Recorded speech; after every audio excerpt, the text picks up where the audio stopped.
ओम ह्रीं अरहम णमोचिनाणम वीतराग सर्वज्ञ अरिहंत महाप्रभु के इस पवित्र जिन शासन को हम जानने का भाव किए हुए हैं और निरंतर उसे जानने का अपना पुरुषार्थ कर रहे हैं।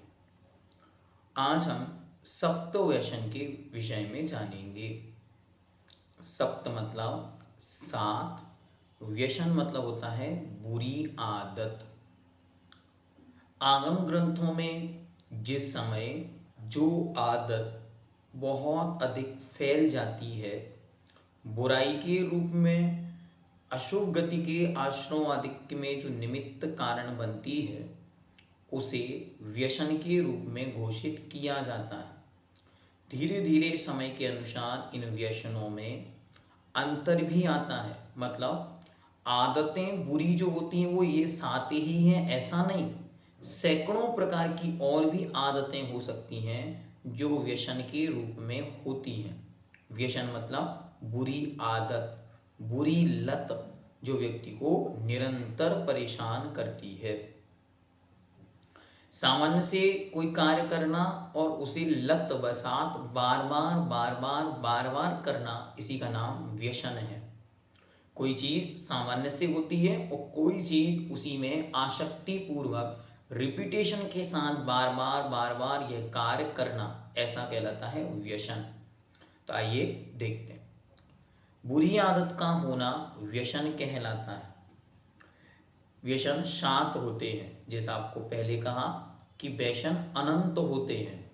जिसके पास जो भी बुरी आदत है वो व्यसन है, लेकिन फिर भी आगम ग्रंथों में जो सात व्यसन की चर्चा है उसे हम यहाँ पर देखते हैं।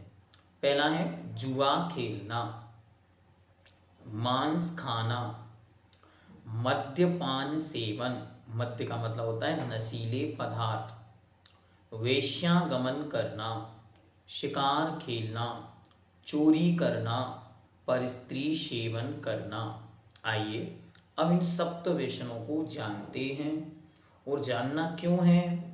क्योंकि भगवान अमृतचंद्र देव ने ग्रंथराज पुरुषार्थ सिद्धि उपाय में निर्देश देते हुए कहा है, आदेश देते हुए कहा है और संकेत दिया है कि जब तक सप्त व्यसन का त्याग नहीं है तब तक जिनवाणी सुनने का पात्र ही नहीं है।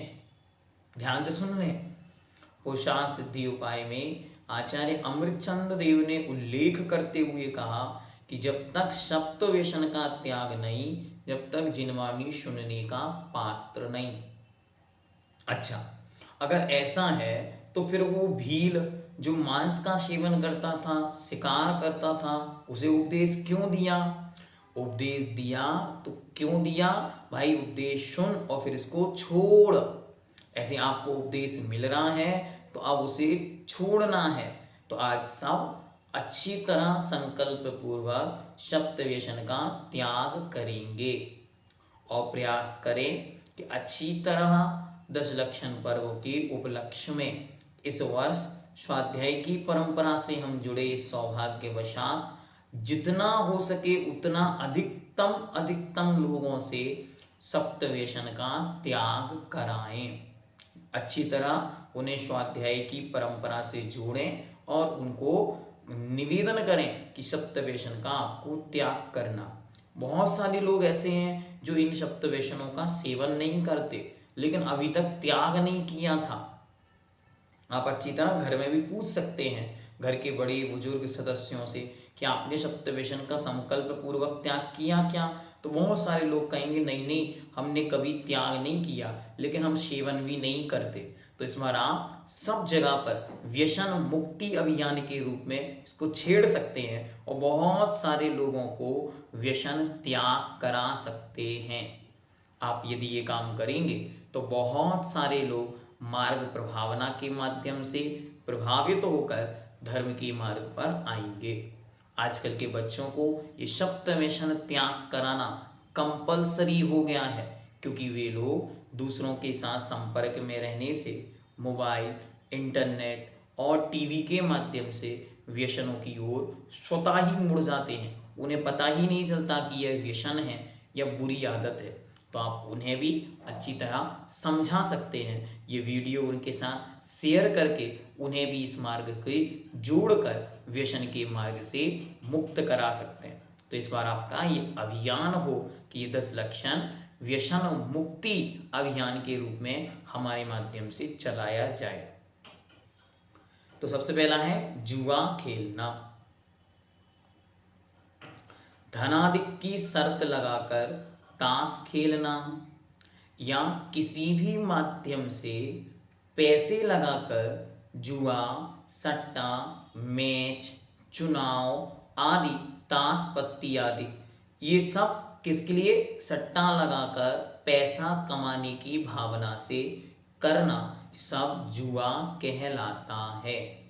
ध्यान से, जो भी कार्य हम शर्तबद्ध कर या इसलिए कि इससे हमको पैसा मिलेगा, ऐसा कोई भी काम हम करते हैं तो वह जुआ कहलाता है। और जब उसकी आदत लग जाती है तब वो जुआ व्यसन कहलाता है। कि हमेशा याद रखना कि वो बुरी आदत जब तक एक बार की गई है या कभी कभी की जाती है, बहुत रेयर, तब तो वो सामान्य वस्तु है। लेकिन जब उसकी आदत लग जाती है, कंटिन्यू उसी में हम दत्तचित्त हो जाते हैं, तब वो कहलाता है व्यसन। तो ये जुआ कभी एक आध दो बार बचपन में खेलते कूदते या कभी किसी के साथ बैठकर एक आध बार हमने किया है, शर्त लगाकर कोई मैच खेल लिया, तो वह व्यसन नहीं था। लेकिन जब वो आदत में आ गया और कंटिन्यू, अब बस जब तक भी पैसे की आवश्यकता लगती है तो जुआ खेलकर पैसे अर्जित कर लेते हैं, या जीतने की एक ललक, एक तलफ अंतरंग में पैदा हो गई है, तो अब हम इस प्रकार का कार्य करने लगे, तो अब इस काम से बचने का पुरुषार्थ करना है। पुरुषार्थ क्यों कह रहे हैं? नहीं हम क्या करें, हमको आदत लग गई है, मैं हूं आदत से मजबूर, तो इसलिए पुरुषार्थ पूर्वक उस आदत से बचने की कोशिश करना कि अब हम आगे कभी भी शर्तबद्ध कर जुआ पूर्वक पैसे की शर्त लगाकर या हार जीत की कोई शर्त लगाकर इस प्रकार के काम नहीं करेंगे, उससे बचने का पुरुषार्थ करेंगे।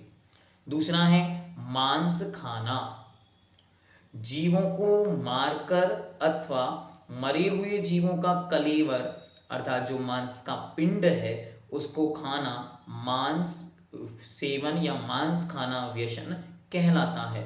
जैसे नॉनवेज, अंडा, पेस्टी आदि खाना, जिन जिन में अंडा मिला हुआ है, ऐसे पदार्थों का सेवन करना। मांस खाने वाले को पिशाच कहते हैं। आज जरूरत है आपको बच्चों में जागृति बढ़ाने की। उनको नहीं पता और वे वेज और नॉन वेज का डिफरेंस नहीं समझते। मैं आपके सामने बहुत गंभीर बात रख रहा हूं, ध्यान से समझें। पहले मांस इस प्रकार गंदे स्थानों पर मिलता था, मांस को देखने में घिन आती थी, इसलिए लोग मांस को स्वतः छोड़ देते थे। लेकिन आज मांस इस तरीके से डिब्बों में पैक करके, इस तरीके का प्रेजेंटेशन के रूप में उसकी डिशेस बना के, इस तरीके के पैक्ड आइटमों में मांस डालकर भेजा जा रहा है कि अगर आप देखेंगे तो सामान्य आपकी घर में बनाई हुई रसोई की जैसी वस्तुएं आपको पैक्ड मांस के डिब्बों में दिखेंगी।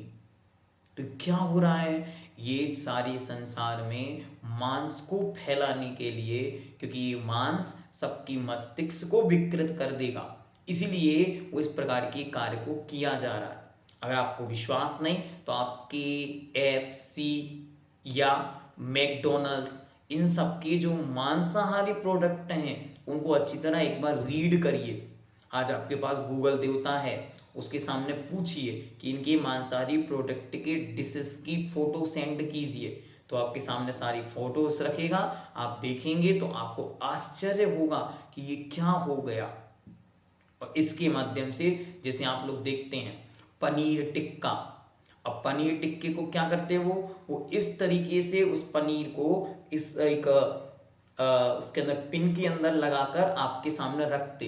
वो कैसा दिख रहा है? वो साक्षात कबाब की तरह दिख रहा है। मांस की एक टुकड़े को अग्नि पर सेक कर और एक डोरी के अंदर डालकर दिया जाता था, वैसा सेम पनीर टिक्का।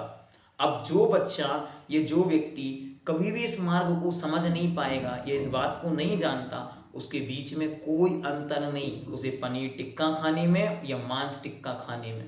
तो ये क्या हो रहा है, इस तरीके से दिग्भ्रमित किया जा रहा है। इसलिए आपको आवश्यकता है सख्त नियम दिलाने की कि हम वेज और नॉन वेज जहां एक साथ बनता है, ऐसी होटल, ऐसे हॉस्टल्स, ऐसी कॉलेजेस या ऐसे वर्क ऑफिस प्लेसेस में कभी भी न खाना खाएंगे न खाना खाने देंगे। बहुत अच्छी तरह ये नियम सतर्कता पूर्वक सबको दिलाने की आज आवश्यकता है, वरना धीरे धीरे सरकारी शाकाहारी समाज खत्म होता चला जा रहा है।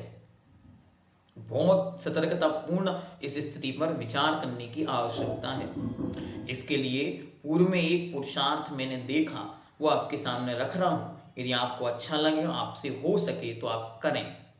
दशलक्षण पर्व में प्राय सब बच्चे नवयुवक संडे के दिन या छुट्टियों के दिनों में अभिषेक करने के लिए आते। आप उस दिन क्या करें, पहले से ही व्हाट्सएप मैसेज के माध्यम से उन्हें संकेत कर दें, संदेश बना के बराबर उनके पास भेजें। क्या संदेश होगा, उस संदेश में लिखा होगा जो आजीवन नॉन वेज होटल में खाने का त्याग करेगा वो आज प्रथम कलश अभिषेक करेगा या शांति धारा करेगा या छत्र या चवर विराजमान करेगा या आज श्री जी को वही विराजमान करेगा जो आजीवन नॉन वेज होटल में खाना खाने का त्याग करेगा। तो उनके उत्साहवर्धन होगा, वे उस उत्साह में उस प्रकार का नियम लेंगे। दूसरा पुरुषार्थ आप कर सकते हैं, आप बच्चों को नियम दिला सकते हैं। क्या नियम दिला सकते हैं, वे जब भी कहीं भी खाना खाएंगे तो पहले पूछेंगे कि ये कौन से स्थान है। अगर वहाँ दोनों मेस एक से हैं या दोनों चीज़ें एक ही कंपाउंड में बनती हैं या सर्व की जाती हैं तो वे वहाँ भोजन नहीं करेंगे। बहुत अच्छी तरह ये संकल्प आप लोग ले सकते हैं और दिला सकते हैं। ऑफर भी हमने आपको दे दिया कि ऑफर के रूप में दिलाएं। हम आपको शांति धारा करने का आज का पात्र वही होगा जो इस प्रकार का नियम लेगा। आपके पास मानो 20 पात्र आ गए, आप 2-2 दिन का डिवाइड करके करा सकते हैं। आपके पास 20 पात्र आ गए और मानो एक ही संडे है या 2 संडे आएंगे एक दशलक्षण में, तो आप बड़ी अच्छी तरह उन 2 संडे पर उन 5-5 लोगों से अभिषेक पूजन कराएं। उनका उत्साहवर्धन होगा, 20, 25, 50 नए लोग उत्साहित होकर आपके इस मार्ग प्रभावना में जुड़ेंगे। पर ये संकल्प हो कि मांस भक्षण की जो कुरीति परंपरा आगे बढ़ रही है, आपको तो पता भी नहीं चलेगा कि आपके घर में ये चीज आने लगी है। कैसे, वो मोबाइल के माध्यम से, ऐप के माध्यम से, लिंक के माध्यम से यहाँ क्लिक कर कर दबा रहा है और डिब्बे में पैक्ड वस्तु घर पर आ रही है और बच्चे बड़ी शान के साथ उसे भक रहे हैं, खा रहे हैं। क्या मिक्स है ये भी नहीं पता, कहाँ से आया ये भी नहीं पता, देने वाला कौन था ये भी नहीं पता, बनाने वाला कौन था ये भी नहीं पता।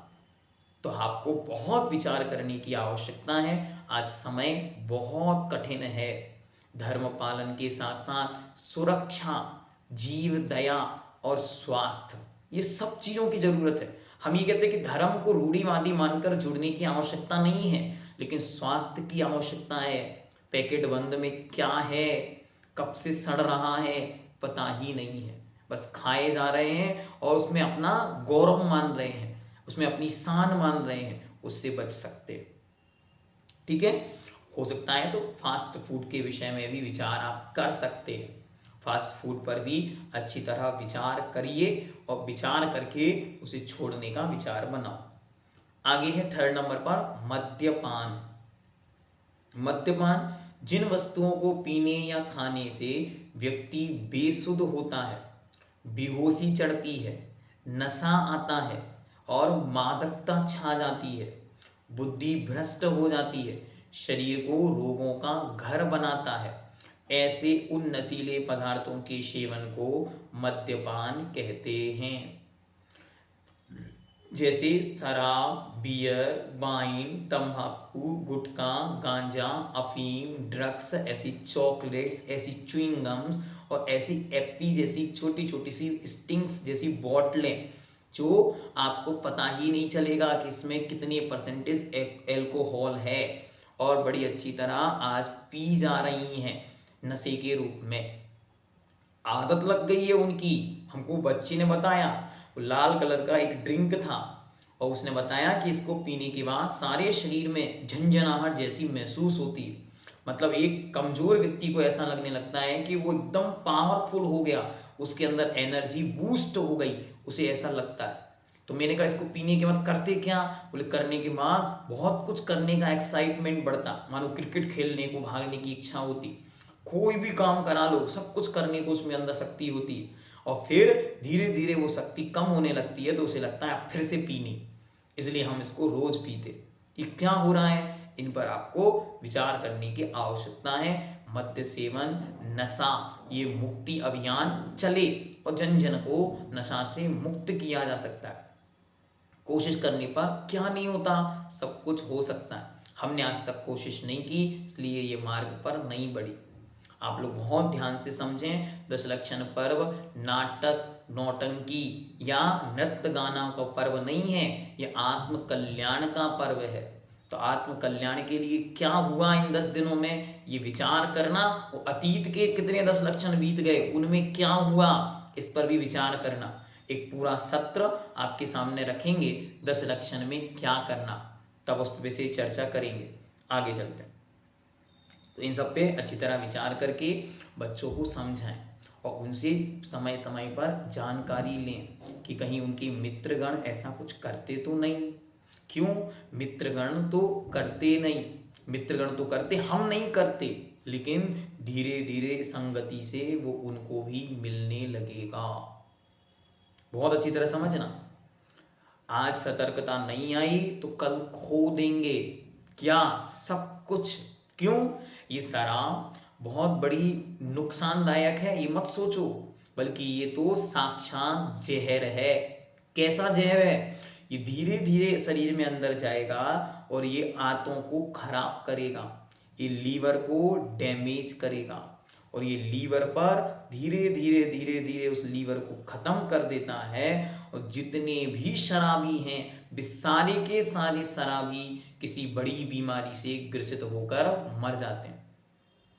जितने भी गुटखे खाने वाले हैं, आज अच्छी तरह आपके परिवार में, समाज में, आपके मित्रगणों में, आपके भाई बंधुओं में कोई भी गुटखा खाता हो, आप उससे अच्छी तरह निवेदन करो, भैया आपको जितने गुटखे खाने उतने खाओ, लेकिन कल जब आपको कैंसर होगा हम आपको पैसे नहीं देंगे, ना हम समाज में किसी के सामने 1 रुपए के लिए भी भिक्षा मांगेंगे, ना ही हम मैसेज फॉरवर्ड करेंगे कि इनको कैंसर हो गया, अब 10 लाख 50 लाख रुपए डॉक्टर ने कह दिया, अब हमारे पास है नहीं, व्यवस्था कर दो। अपने सब मित्रगणों को, अपने भाई बंधुओं को आप अच्छी तरह निवेदन पूर्वक कहो, भैया आपको जितना गुटखा खाना उतना खाओ, बल्कि एक और बढ़ा दो, लेकिन ध्यान रखो जिस दिन आपको कैंसर होगा हमारी तरफ से 1 पैसे की मदद नहीं देंगे। क्यों? आज आप मदद ले लो अगर चाहिए तो, वो मदद ये है कि गुटखे से, तंबाकू से सैकड़ों कोसों दूर चले जाओ।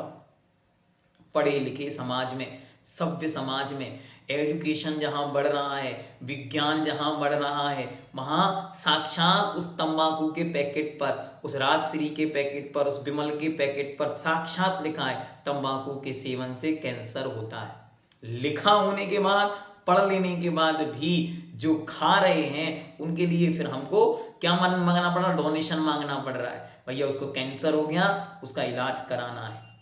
अरे भाई क्या हो गया?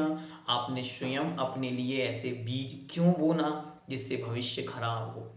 तो अपने लिए बहुत सतर्कता पूर्ण इस पे काम करने की आवश्यकता है। आप सब जागरूक रहें, अपने परिवार में कोई इस प्रकार की आदत से ग्रसित ना हो जाए। हाँ, ध्यान से, जैन लोगों को बहुत सतर्क रहने की आवश्यकता है, क्योंकि मुनि पुंगव सुधासागर जी महाराज बहुत स्पष्ट शब्दों में कहते, देखो जिनके जीन्स में, जिनकी 3-3 पीढ़ियों ने ऐसे नशे और ऐसी शराब का सेवन किया हो, उनकी जीन्स, उनकी बॉडी उसे एक्सेप्ट कर लेती है, लेकिन जैनों की बॉडी इसलिए नहीं बनी है। अगर जैन इनको एक बार भी सेवन करता है तो भी महान बीमारी से ग्रसित हो सकता है। दूसरी बात, विज्ञान के अनुसार आपको उनको समझानी हो तो समझा सकते। बाहर में यूरोप आदि देशों में सूर्य का प्रकोप, सूर्य का प्रताप, सूर्य का प्रकाश कम होता है, तो वहाँ निरंतर टेम्परेचर डाउन रहता है, वहाँ हमेशा टेम्परेचर माइनस में चलता चला जाता। इसलिए वहाँ के लोग इन शराब आदि का सेवन करके बॉडी को चिल्ड कर, बॉडी को वार्म करते हैं, बॉडी को हॉट रखते हैं, खून में एक तरंग बनी रहे, खून वो बहता रहे निरंतर, इसलिए उनको उस चीज़ों की आवश्यकता है।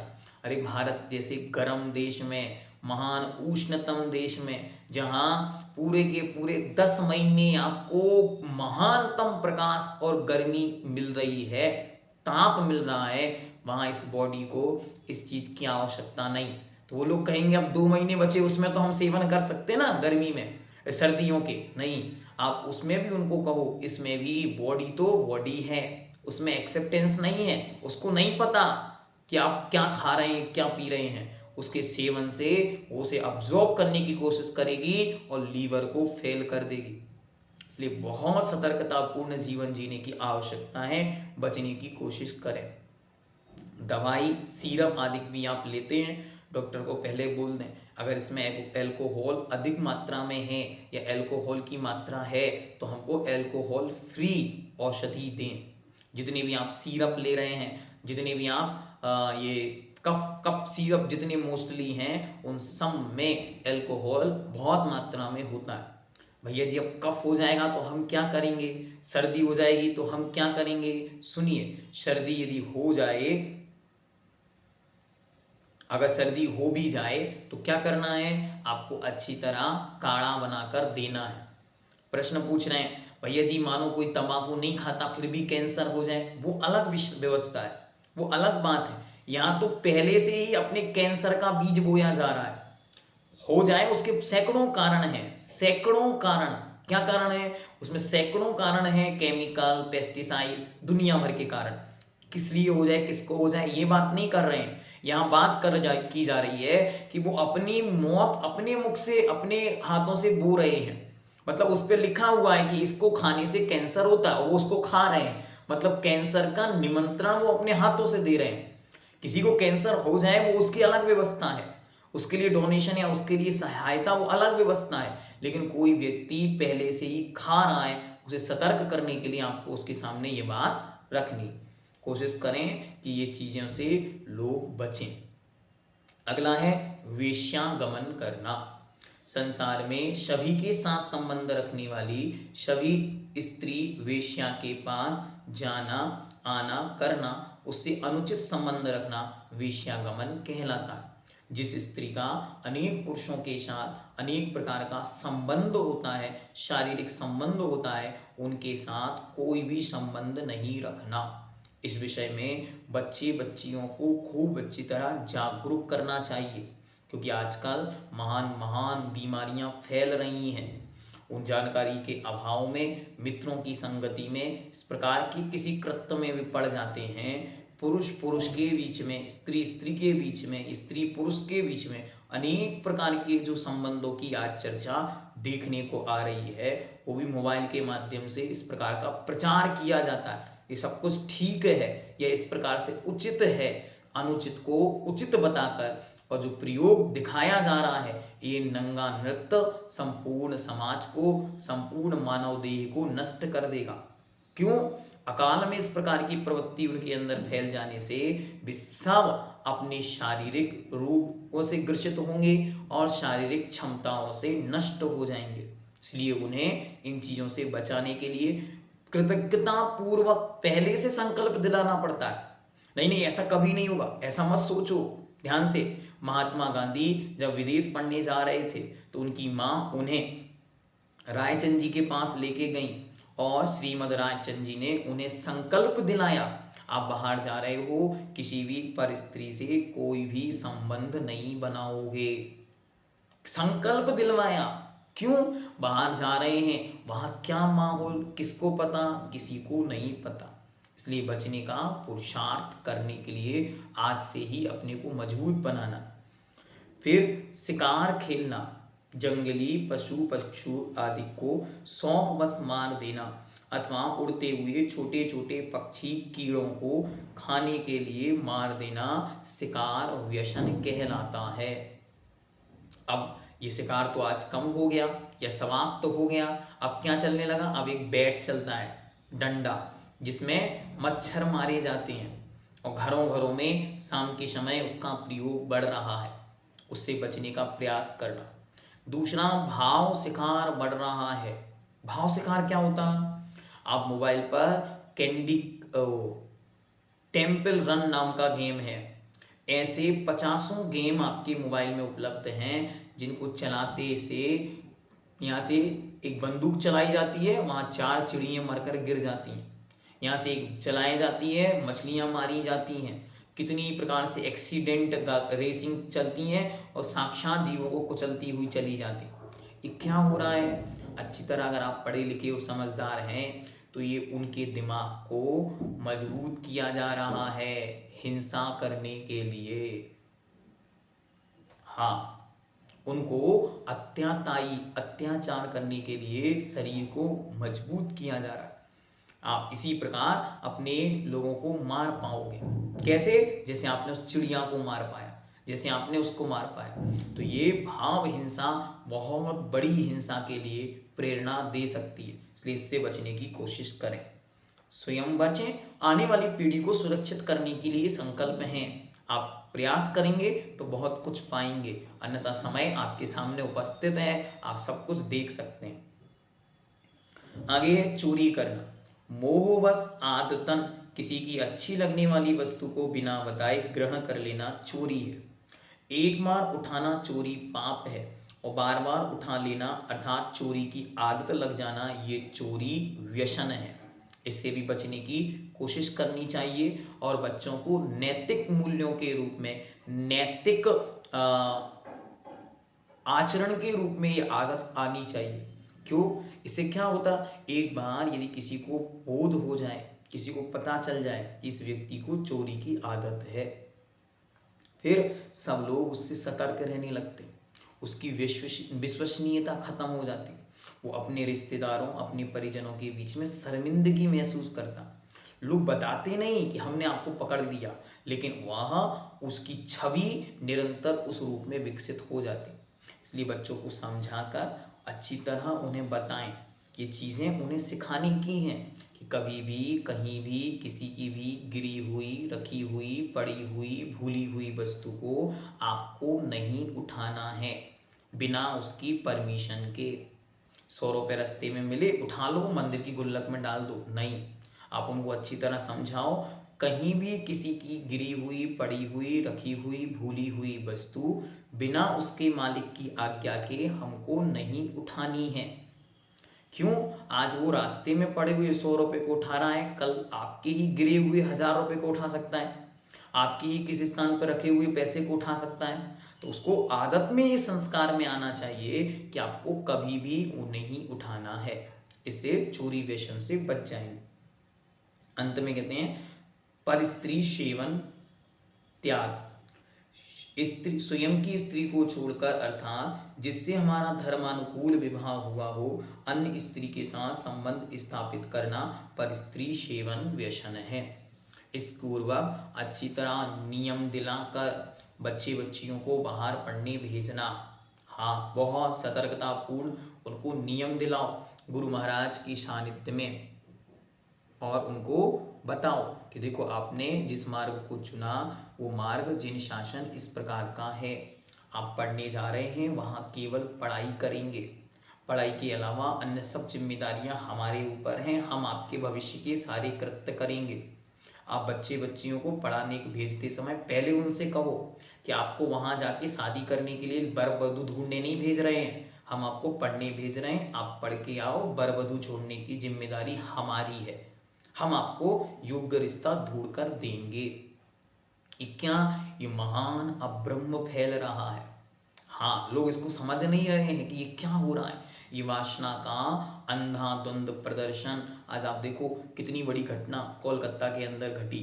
आप देखो कितनी घटनाएं, सैकड़ों घटनाएं घट रही हैं। इन सब का मूल स्रोत क्या है? मूल स्रोत है मानसिक रूप से उन्हें इस प्रकार से डेवलप्ड किया जा रहा है, मोबाइल के माध्यम से, उन्हें टीवी के माध्यम से, एपिसोड सीरियल्स के माध्यम से। इसलिए बहुत सतर्कतापूर्ण मोबाइल का प्रयोग वर्जित करने के लिए टाइम आ गया है कि एक लिमिटेशन में, एक टाइम पीरियड में ही मोबाइल का प्रयोग हो। रात भर मोबाइल का प्रयोग बंद किया जाना चाहिए। सतर्कता पूर्ण तरीके से बच्चे बच्चियों को मोबाइल से दूर रखना। हम तो कहते हैं कि बड़े स्वयं करें, प्रैक्टिस में लाएंगे तो बच्चे स्वयं सीख जाएंगे कि हमारे घर में नहीं होता, नियम पूर्वक हमारे घर में इतने बजे के बाद मोबाइल का प्रयोग नहीं होता। उससे वे किन्हीं अन्य व्यक्तियों से संपर्क में नहीं आएंगे। वे संपर्क में आते हैं, फिर अन्न अकाल में उनसे बातें होती हैं और अन्य प्रकार की बातें होने से उनके अंदर मानसिक विक्षिप्तता, मानसिक गंदगी विकसित होती है और वो मानसिक गंदगी उन्हें गलत रास्तों पर ले जाती है। ये क्रियाएं ऐसी होती हैं, एक बार किसी को आदत लग जाने के बाद फिर बदलती नहीं। मैंने देखा एक बार एक भाई को इस प्रकार की गलत आदत लग गई, उन्हें सजा दी गई। जब उन्हें सजा दी जा रही थी तब सब लोगों ने खूब निवेदन किया कि नहीं नहीं, इन्हें सजा नहीं दीजिए, गलती एक बार ही तो हुई, ये सुधर जाएंगे। तो सजादाता ने तुरंत कहा नहीं, ये आदत ऐसी है, एक बार लग जाने पर जीवन पर्यंत नहीं छूटती। इसलिए बुरी आदतों में एक बार भी कोई पड़ ना जाए, इसके लिए पहले से ही सतर्क इन्वायरमेंट बनाने की ज़रूरत है। मैं माताओं से निवेदन करूंगा, अपने बच्चों के दोस्त बनना शुरू करो। जैसे ही वो 12 वर्ष के हों, आप उनके साथ फ्रेंडशिप डेवलप्ड करो। उनकी हर एक बात पर वॉच करने की ज़रूरत है, उनके शब्दों पर वॉच करने की ज़रूरत है। वो क्या देखते हैं, किससे मिलते हैं, वो क्या खा रहे हैं, उन पर भी आपको वॉच करने की ज़रूरत है। आपको अच्छी तरह उनके साथ मित्र बनकर, वो कहें हमको पार्टी करनी, आप अच्छी तरह खुद एक पार्टी का आयोजन कर कर उन्हें दें। वो कहें हमें घूमने का मन है, आप स्वयं उनके साथ घूमने के लिए जाएं। ऐसा नहीं कि उन्हें दुनिया से दूर करना है, नहीं, उन्हें दुनिया में सुरक्षित रखना है। देखो आज बेटी पढ़ी तो लेकिन बची नहीं, ये नारा तो आप दे सकते हैं, लेकिन वास्तविकता में हर एक मानसिकता में मानसिक और वाचनिक बलात्कार, अपराध, घटनाएं कितनी हो रही हैं, इनका कोई किसी को जानकारी नहीं, कोई आंकड़े किसी के पास नहीं। बस जब वो क्रियात्मक हो गई तो दुनिया के सामने आ गई कि ये हो गया। इसके पूर्व कितनी ही मानसिक रूप से भी गलत कामों को कर रहे हैं, कितनी ही वाचनिक रूप से भी गलत बातों को बोल रहे हैं, देख रहे हैं, सीख रहे हैं, सुन रहे हैं। ये सब चीज़ें सतर्कता पूर्ण तरीके से हम सबको समझनी होगी और आने वाली पीढ़ी को जागरूक करना होगा। अब 10 लक्षण सामने हैं, 10 लक्षण में आप तो 10 घंटे मंदिर में व्यतीत करते हैं, आपके बच्चे, आपकी बच्चियां, आपका परिवार कहाँ हैं? कहीं ऐसा तो नहीं आप जिन देवता के पास हैं वो मोबाइल देवता के पास हैं। सतर्कता पूर्ण बहुत सुंदर तरीके से अगर धर्म ध्यान करना है तो आने वाली पीढ़ी को धर्म के साथ जोड़ने के लिए धर्म का मार्ग प्रशस्त उनका भी हो, इस प्रकार का संकल्प बना के आयोजन आदि करना। आप धर्म को करते समय ये सतर्कता रखें कि आने वाली परंपरा और पीढ़ी ये हमारी जिम्मेदारी है। आचार्यों ने लिखा संतान का अर्थ क्या होता? सम्यक रूपेण तनति, जो अच्छी तरह संस्कारों को तनति मतलब विस्तार करती है, तनोति खींचती है, आगे ले जाती है, उसका नाम संतान होता है। जब संस्कार ही आगे नहीं जाएंगे तो संतान उत्पन्न करने का आपका पुरुषार्थ व्यर्थ चला जाएगा। इसलिए विचार करना, आज बहुत सारा विषय आपके सामने रखा। अतः ये सभी व्यसन श्लोक में तथा परलोक में निंदा, दुख और पाप के कारण हैं। इन सातों व्यसन का हमें पूर्णतया त्याग कर देना चाहिए, अन्यथा घोर दुर्गति का पात्र होना पड़ेगा। अतीत में भविष्य में क्या होगा हमको नहीं पता, लेकिन वर्तमान बहुत कठिन हो जाएगा जब ये व्यसन जाहिर हो जाएंगे। आज मोबाइल का ज़माना है, सब कुछ रिकॉर्ड हो रहा है, गूगल देवता के पास सबका सारा अतीत रिकॉर्ड है। इसलिए बहुत सतर्कतापूर्ण एक एक समय व्यतीत करने की आवश्यकता है। ओम सिद्धम जयतु जिन शासनम।